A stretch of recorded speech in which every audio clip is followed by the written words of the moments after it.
तीसरा करण कारक।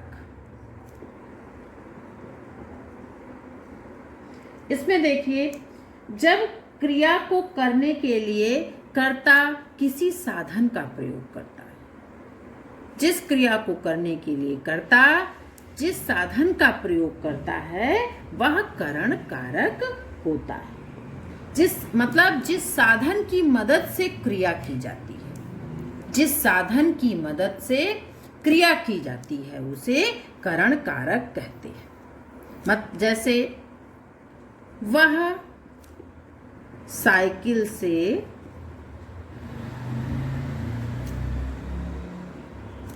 गया।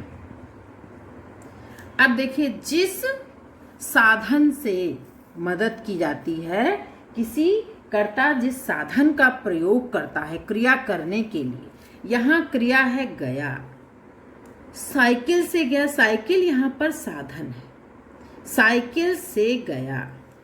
तो साइकिल मतलब इसमें आप एक सिंपल सी बात ये समझिए कि इसमें क्रिया के साथ जिस चीज का कार्य करने में वह प्रयोग करता है वह साधन उसके साथ रहता है, लगा रहता है। जैसे वह साइकिल से गया तो साइकिल के द्वारा गया, करण कारक में से या द्वारा उसका चिन्ह होता है से, करण कारक का चिन्ह होता है से या द्वारा।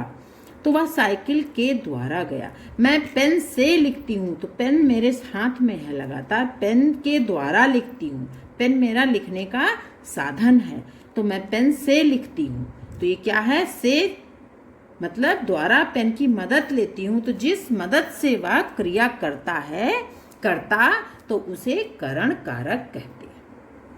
मैं पेन से लिखती हूँ, वह साइकिल से गया, चाकू से फल काटे,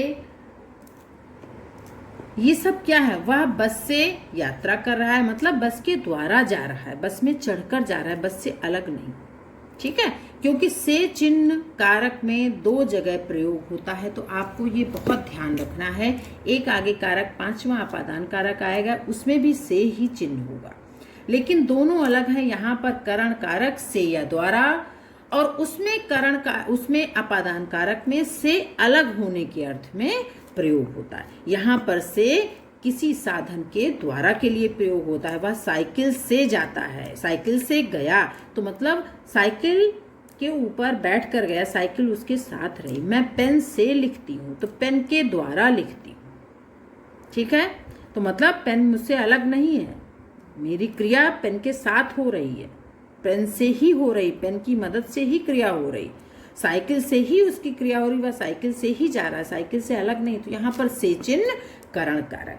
तो इसकी डेफिनेशन क्या होगी, जिस क्रिया को करने के लिए कर्ता जिस साधन का सहारा लेता है वह करण कारक होता है। मतलब जिस साधन के द्वारा कर्ता क्रिया करता है वह करण कारक होता है। चौथा है आपका संप्रदान कारक। संप्रदान कारक देखिए, थोड़ा आपके लिए नई चीज है, इसलिए बहुत ढंग से समझने की आवश्यकता है। मैं कोशिश यही कर रही हूँ कि आपको बहुत अच्छे से समझ में आ जाए। तो देखिए,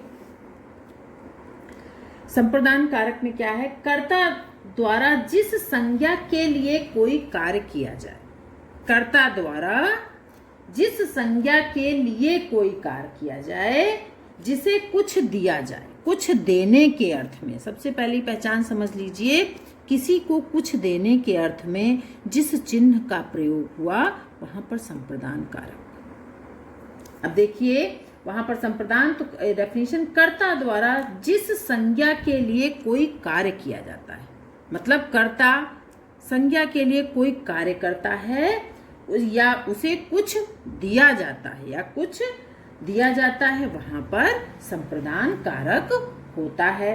जैसे प्रधानाध्यापक ने विद्यार्थी को प्रमाण पत्र दिया, जैसे अध्यापक ने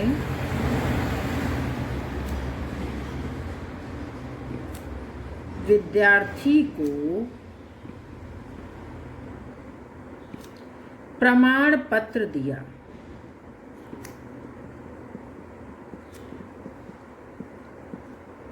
अब विद्यार्थी संज्ञा है, ठीक है, विद्यार्थी को संज्ञा, ये भी अध्यापक, लेकिन कुछ देने के अर्थ में, किसी को कुछ देने के अर्थ में, तो प्रमाण पत्र दिया।